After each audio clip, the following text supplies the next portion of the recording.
siyafana nje ungishopha ungihlukumeza ngenxa sebala ngibiza ngamagama unyukube. Asibingelele kuwena mbukeli weSiyaviva TV1. Okubingelelayo uSipho wakwaphoseka bathi ke bhidliza imizi yamanye amadoda maqede kuvuko wakhe. Ngaso sonke isikhathi uma ngabe ke sibukhoma sisuke ke siza ke kulona lonke izwe noma kuwona wonke umhlaba. La sizinze khona siseningizimu Afrika eThekwini la sisakazela khona ngaso sonke isikhathi siyaviva TV1. Namhlanje njoba sibukhoma kusho khona ukuthi sobe sikhulumisana nomelaphi wendabuko, sikhulumisana noMakhosi, sikhulumisana noDLOZI labadala uMakhosi uMNGOMA okuyena ke esinaye namhlanje. Makhosi uMNGOMA yafisa ukukupha ithuba ubingelele kubabukeli beSiyaviva TV1. Iyanibingelela kakhulu balaleli nakunina ababukeli beSiyaviva. uMakhosi uMNGOMA lo nibingelelayo wase Adams ngokuhlala. Ngicela kube kuhle kubona bonke abasibukayo namhlanje.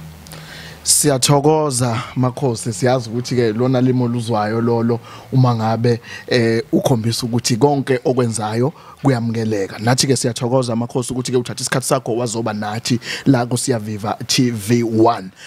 Makhosi uMNGOMA, khona umuntu ongazi ukuthi uMakhosi uMNGOMA ubani futhi usebenzela kuphi, mhlawumbe kafushane nje ukusihighlightela ukuthi ke uzinze kuphi ngokusebenza. Ngizenze endaweni eseAdams ngaseposini kaMcineka ela ngisebenzela khona nala ngitholakala khona.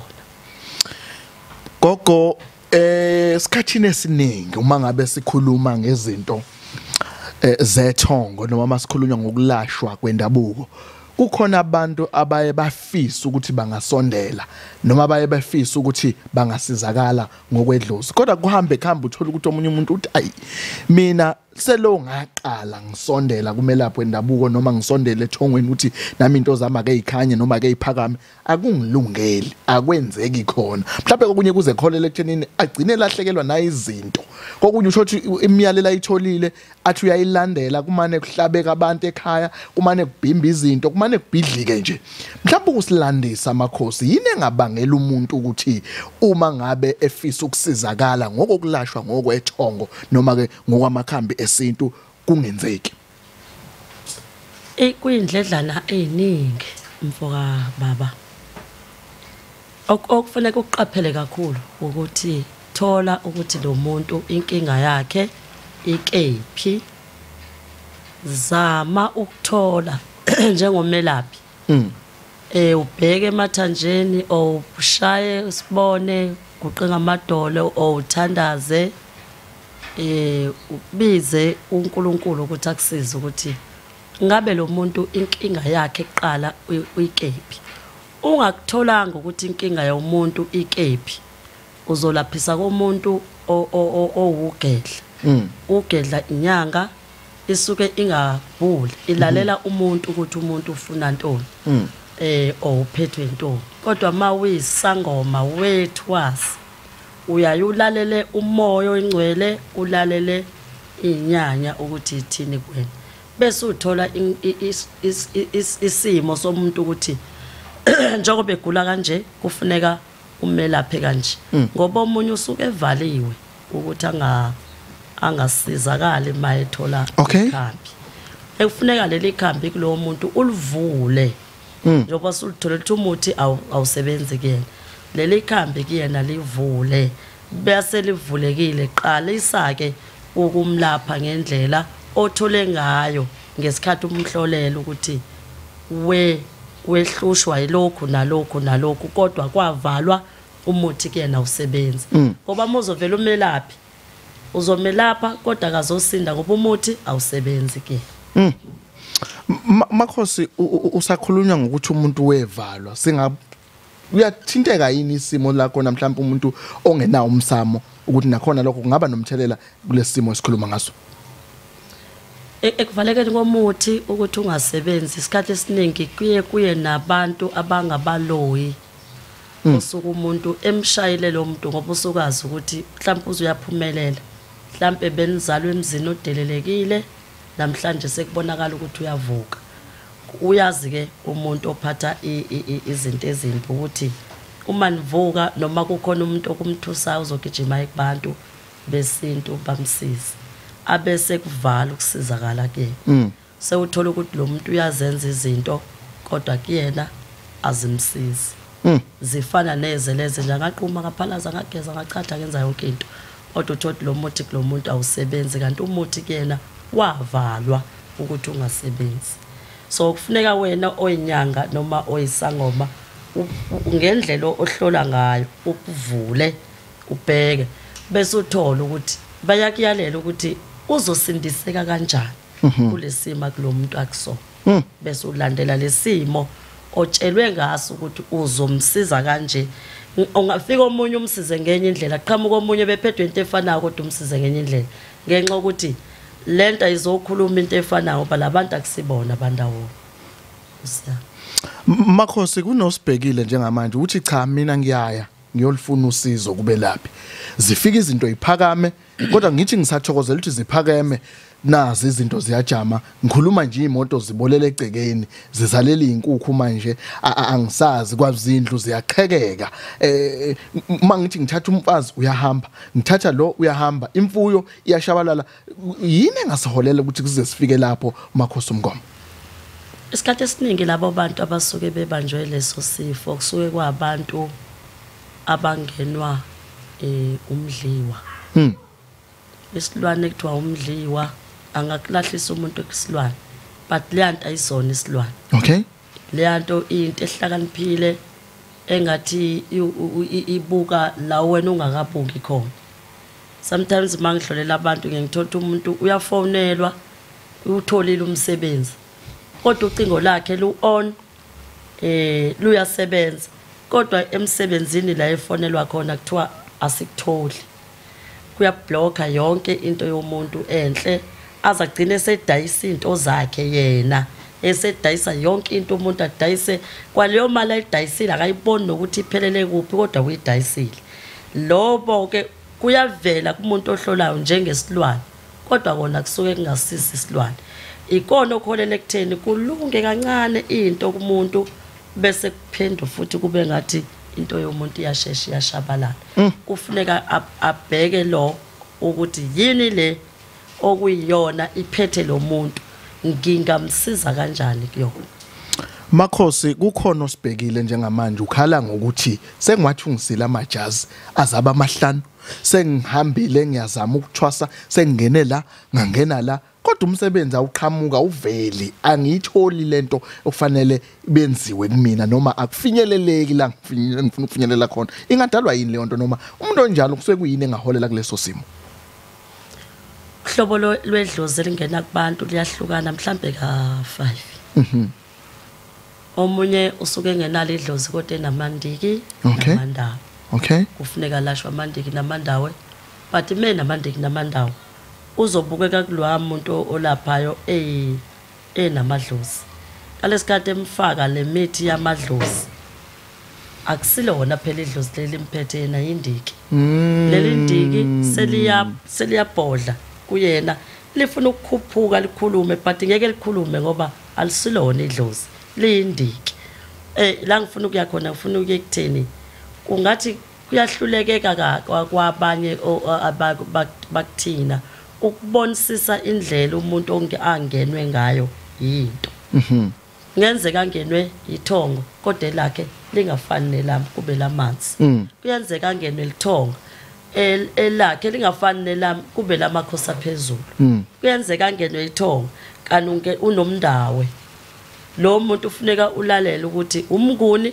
lo mngenile ungenwa amandawe ungenwa intoni ukhona uzokwazi ukuthi ngendlela omthwasisa ngayo kuhambe ngalendlela athwasiswe ngayo nengene kuyena once wathatha le yandlela engangenanga kuyena uyomfaka le oyicabangayo kanti akusiyona akazophumelela lo muntu loyo kulo msebenzi wakhe Kuwena mbukeli mhlambe ke kokwezinye izinto esizibalulayo njengamanje yilezi eziyingqinamba nezivala isimo sokuphumelela kwakho. Wena kowazi ukuthi ikona kuphi okukuhluphayo. Sondela kumakhosi omngoma. Mhlamba kucathulise nje ngoba namhlanje sithe nje ake singakhulumi ngemisebenzi esithi siyazi ukuthi uyayenza kodwa ake sibheke into eyisiviko noma evala umuntu ukuthi akwazi ukusizakala ngokwamakhambi esintu noma ngokwasethongweni. Ngoba abanye abantu baze badela athi umuntu mina ngisakholelwa kubelaphi bendabuko noma ngisakholelwa kumsebenzi wethongo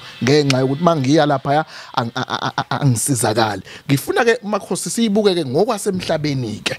Kungenzeka yini indlela mina engiyiphethe ngayo noma izinto engizenzayo zibe nomthelela ekuthenini ngigcine uma ngithi ngiphatha umuthi ungangisebenzeli? Kuyenzeka futhi ake ngithi ngingenwa abantu abadala but ngificwa umoya wamasu ngigcina mhlawumbe ngasayiphethe kahle sengithatha abafana ababili abathatha abana abayihlanu lamadlozi ayabaleka kimi ngalesikhathi lamadlozi esebaleka kimi sengibalekelwa ilelithongo leli mina bengikade ngiliphiwe ukuthi lona elisinkwa kusasa bese kuthola ukuthi izinto zami ayisalungi ngenxa ukuthi bangiduba okuyibona babengiphe isinkwa abantu abaningi balahlekelwa ithemba ngenxa ukubona abantu abaningi bengaphumelelanga. Uthola ukuthi lo muntu uzothi umphothula namhlanje ubheka ukusebenza kodwa akakadumi. Kufanele udume ngeke kwaziwa umuntu wasegoli usethekwini kodwa ungadumanga uvele kube nje miracle nje abantu bazi inamba zakho kusho phesheya kwelwandle cha. Kodwa khona lento ekuthiwa ukulinda kulabantu bese beyilinda leyo ndikimba because idlozi line trick yale lenzayo kumuntu. Umuntu okuphothula ujahe kumuntu wesilisa umuntu okuphothula ujahe kumuntu wesifazane. The time wenza lokho kusondelana nomuntu wesifazane liqheluke ledlozi lakho wena sewubheka inyanga ekwelaphile ukuthi ayikulaphanga kanti iphutha lihleli kuwena mnikazi wendaba. Asibanikeze inombolo otholakala kuzona bese asibhekile nje ukwenzela ukuthi office ukuyosizakala ngalendlela obalula ngayo akwazi ukusondela esigodlweni. 078 544 1736. Makhosi angeke sisonge ingxoxo yethu singakubhekanga lokho ngoba abantu enibasizayo nathi futhi esinibekela ebalazweni kubona banemkhuba abaye bayenza othola ukuthi bona abazi ukuthi ngokwenza kanjalo mhlambe kungaba nomthelelo omubi kubo. Ngifuna sibukele ukuthi kunamthelela muni ukuthi ngize kuwe njengomakhosi omngoma ngizothatha izinto zakho ngithi ngingakayiqedi imiyalelo yakho nemithi onginikeze yona nensebenzo ongisebenza ngayo kodwa ngibe futhi ngiya komunye umelaphi futhi nakhona ngithatha into zakhe bese ngididiyela kimina ngedwa khona la. Ingaba yini leyo nto nalomthelela esikhuluma nawe ekuthenini igcina izinto zihlehlele emuva? Indlela esigaya ngayo ayifani. Indlela ekuthakwa ngayo ayifani. So kunokwenzeka ukuthi ukukuhlanganisa kwakho lemithi yahlukene negayo igodla izahlukene ifika ixabana yodwa futhi egazini lakho. Mase ixabana yodwa egazini lakho awazi nanokwazi ukuthi uzoblema muphi udokotela kulabo dokotela ngoba nalo yabe ulandekene umuthi nalo ubulandekene umuthi nalo bewulandekene umuthi. Ingakho ngeke baqinisekise abalaleli bethu nababukeli ukuthi ake udile naleli khambo olidlayo kuze kube isikhathi impela ubone ukuthi leli khambo alisebenzi ubuyele futhi kulomuntu okudokotelayo umbikele ukuthi uyazi sele ngithe ngishaya ngala akulungi ngishaya ngala akulungi ngishaya ngala akulungi. Lo dokotela hleze asho ukuthi ngehlulekile suyakhona ukudlulela phambili ngoba uma uzothatha leli khambi ulimixe nalela khambi ulimixe nalela khambi lamakhambi nje bemathathu ngeke ublame mina sewudla imithi yabantu ababili ngaphezulu kwami ngeke ublame lo wesithathu udla umuthi wami nalo phakathi yonke le mithi igaywe ngendlela ezingahlukene enye igaywa ngobunzima enye igaywe ngobululu enye umunye umuntu ukunikeza iswasha isiwasho sifike singazwani nomuntu wena ozama ukusebenzisa. Lezi zinto nje zizaxabana zodwa. Bethe umuntu alinde ashaya qede abonda ngiyahluleka abeke eceleni aqale komunye ukuze kungaxabani kodwa lokomuthi egazini lakho. Makhosi Mngoma, ngiyafisa ke sibakhumbuza abantu ukuthi esigodlweni sakho siyahlola yini? Siyahlola kakhulu esigodlweni, iyona nto engithanda kakhulu ukuhlola. Ngoba ikona okudala ngazi ukuthi kuzongihlula nilokufa kwalomuntu noma ngizokushaya. Makhosi, ngiyazi ukuthi ukuhlola kuhlukene ngokwegaba ethile, ngakujabulela ukuthi osibhekile azi ukuthi uMakhosi Mngoma uhlola ndlelani usebenze, ngoba kulomsebenzi ngiyazi ukuthi ukuhlola kuhlukene, ngithi yobushila ubalulile khona amakhosi aphezulu, khona wasemanzini, khona njalo njalo, ukwenzela ukuthi umuntu ayibonele lapho ukuthi kungenzeka lawa uhamba khona wena awuzange uthole lokho ngakuthola kwaMakhosi Mngoma. Mina ngiginqela ithambo nje. Yebo. Ngangiphiwe kakhulu umoya engcwele. Kakhulu kuwona engangusebenzisa. So kwafika ke lamakhehla angiginqisa amathambo. So ngiginqa ithambo nje angikhoni nokuhlola malingekho nje. Ngiginqa ithambo bese ngiphuma nodaba lomuntu umuntu asinde. Igubhu ziyatholakala kwaMakhosi? Ziyatholakala futhi igubhu mina zenhlanhla nesempi nesokuvika izitha ziyatholakala. Kodwa nje ngidila kakhulu negubhu zenhlanhla ngoba babaningi kakhulu abantu abajahwa ngabanye abantu, kodwa abantu abaningi kakhulu abafuna ukuthi bazoya kanjani phambili. Makhosi, siyathwasisa kwaMakhosi Mngoma? Yathwasisa kakhulu uma ngiphothulwa. Ngake ngasho phambili ngaphothula kunamathwasa u17 iphume enyangeni ngisathwasa nje. Kwaba yona nto ukuthi mangike ngawathi amathwasa ngikhathelwe yiwona uvele kukhathale konke nomsebenzi. So ufuna amathwasa ngiwathande ngaphezulu komsebenzi wami because iyona nto engaphiwa yona enyangeni bami. Ukugeza abantu, siyabageza abantu? Abageza kakhulu abantu abagezelwa ubuthunzi, abagezula inhlanhla, ngisebenzisa impophomo, ngisebenzisa intaba. Ukumisa umsamo okanye ukulungisa umsamo nokuqinisa imizi siyakwenza? Kakhulu umsamo, manzi amnyama, abantu abacushelwa idlozi lathwetshulwa laphendula ngenhlabathi zamathuna. Ngikuthanda kakhulu umsamo ngaphezulu kokubethela because iyona nto engiye ngiyibuka ukuthi abantu abaningi bashawa amanzi amnyama baze bangakhona ukuya phambili nemsamo yabo, bashawa amanzi amnyama and baze bangakhona ukuya phambili bashawa ukuphendulwa kwenhlabathi zamathuna nokuthwebuleka kwabantu. Uthola umuntu wasekhaya kade ashona kodwa animphuphi, uma kwenzeka umunye umphuphu aflathela bhekele lo muntu lo osephendukile ngeke ucele kuyena inhlanhla ebekuflathela nasephusheni lakhe abhekele sho lo muntu akakubhekile enhlobo. So umsamo ngiyawenza namanzi amnyama ngiyawenza ukuphendula inhlabathi zamathuna kubantu abathwetshuliwe nokubethela amakhaya ilwane. Into ehluphe kakhulu abantu ilwane, bashawa kakhulu ilwane. Uthola umuntu uze waqhuma igazi ngamakhala watholakala esehlithize sewile, bafika ngisho ebusuku ngo12 sengithi ngiphumule ivuswe nginanga umuntu esejanjalazile ushawe isilwane ekhaya. So iyona nto engiyenza kakhulu. Sibona kugcola kakhulu osomabhizinisi, osomatekisi lapha ekhaya, balandani yini lo nayo Makhosi lapha ekhaya?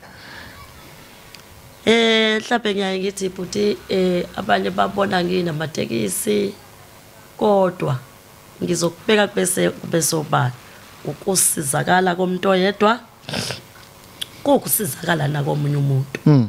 Ngalesikhathi usizo yedwa efelwa amatekisi akhe eshaya isenza yonke into wasizo yedwa lo yedwa unyenyeze lomunye. Hayibo mina ngeke ngevele imali wami kwaya lapha ya sewuqala ke lo ukuthi ugcwalelwa abantu kuyabazofuna lezi zinto zebusiness zalenhlanhla ngoba asikho isidingo sokuthi mawunetekisi. Mina ke ngisebenze kakhulu ngisuke ezigweleni ngise nezikwele ngikhazi ibhawa mina ngazi inyathi. Yes. Etekisi namhlanje ngikuyiprinter. Yes. So njoba ngikuyiprinter ngiyasibuka nje ngiyazibonda hayi ngifuna ukufika ebhasini elikhulu uBhobhobho ngalesikhathi uneteksi eyodwa for sure ufuneka babe mabili kontela ngaphakathi kwene ethi ngcono semabili uhlohleka kanjalo nje ngangithi nami ngisaqala amatekisi hayi me-2 ngifune mfishi nje ezongidalela ulaka emhlabeni ngifuna nje ngabe u2 mengaba u2 angathi ngawu3 angathi ngawu3 angathi ngawu6 uyahlohleka kakhulu ayimali ecishe ukuba ngcono but ke imali nesheshayo sisazi ukuthi kube khona nempiki kodwa imali ecishe ukushesha ngoba yona izongena malanga onke njalo ntamba drive yakhe shap njalo ntamba drive yakhe shap so abantu abaningi bangena ngenxa ukuthi nami bayangibona ngikulomkhakha nakho ngiyaqhubeka so umuntu uzazi ukuthi lapha la ngiyakhona ukuwona lomkhakha engikuwona naye uyaqhubeka afike naye aqhubeke ngempela bahlushwa amacala abantu bahlushwa izitha abantu siyabasiza kwamakhosi omngoma akhulu bhuti okweqala ke nje kona engikizonda kakhulu ngoba akuve kubhlungu ukugwetshwa icala wami ohlala ejele yabakhipha nabasuke bengasayithola ibhayili ngaphakathi ngithola iskipa sakhe abantu bakubo bayomkhumulisa iskipa sakhe babuye basilethe sisebenze sisithathe sisineke lo muntu uzoyithola ibhayili izokwenzeka ibhayili kuyena ukuze ukwazi umfaka kahle amakhamba akho sosefuneka aphumele ngaphandle ubese kuyakhona ukudla bese qondana nemantshi yakhe iqala liphele bese kuzoba yilabo abanezitha ayayayayayayaya asibi kude sitha esomuntu oseduze kwakho nomuntu okuthandayo so uthola sewunesitha esesondele ngiyabasiza futhi Sibonga kakhulu kuwena mbukeli weSiyaviva TV1 ungakhohlwa ke ukusubscribe kanjalo futhi ke uphinde ke ushare besikhulumisana noMakhosi uMngoma Dlozi labadala osebenzela lapha endaweni yase Adams Makhosi sibaphi inombolo zakho bese sivalelisa 078 078 544 17 36 Thokoza baba Siyaviva awuboni kumnandi Siyaviva no MC Kolobas Siyaviva awubeke kumnandi Siyaviva no MC Kolobas Siyaviva uga kumnandi Siyaviva no MC Poloba andile mdaka nobo umenjalo qhawe lethu andile mdaka nobo umenjalo qhawe lethu andile wemdaka nobo umenjalo qhawe lethu Abuke nje siyaviva awuya